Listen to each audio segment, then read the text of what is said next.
G'day, folks. Okay, that's enough of the Australian accent. But I'm going to talk to you about Australian horror film Beckoning the Butcher, which is a 2013 movie directed by Dale Trott. And this is a kind of found footage movie, but it's kind of more presented like a documentary, really, with kind of elements of found footage and interviews with kind of investigators after the incident that happens in this movie. And basically the majority of this film centres around this guy called Chris, who basically is this kind of amateur ghost hunter, and he's kind of making a variety of kind of supernatural style videos for, I'm guessing, YouTube or something along the lines of that.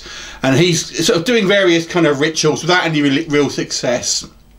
And his brother basically sort of finds this sort of hidden deep within the internet, this kind of ritual called Beckoning the Butcher, and he convinces him, 4 other friends basically, to go to this kind of remote sort of country farmhouse, I suppose, and perform some kind of ritual in hope of sort of capturing something on film so he can kind of give it to his fans online. And basically, as you'd probably guess, strange stuff does start to happen.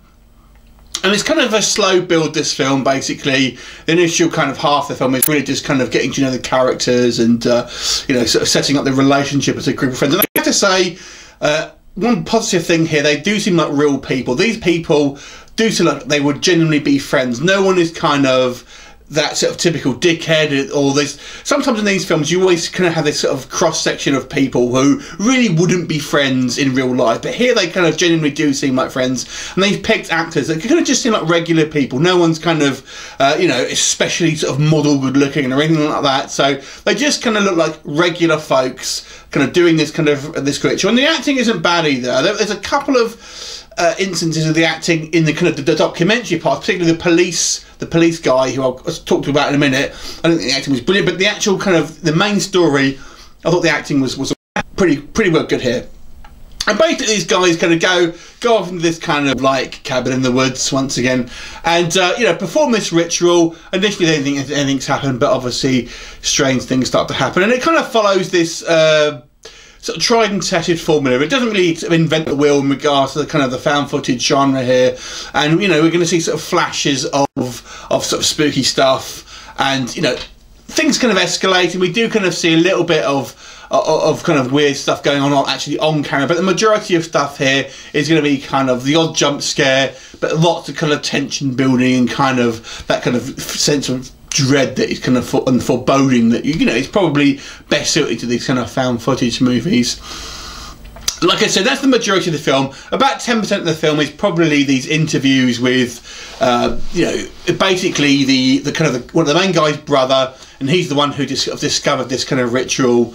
The kind of police detective who's investigating this sort of incident, basically, and he's probably the worst actor, and the only one really who I would say looks like he's acting. The rest of them do come across like it is a genuine kind of you know, documentary, basically. And what is good here is kind of the difference in quality of film. So when you're having these kind of documentary sections, you'll kind of notice the camera and the film that you're using is a lot better quality than the actual sort of found footage bit. So it does look like, you know, that there's different types of filmmakers, which is a good effect, I think.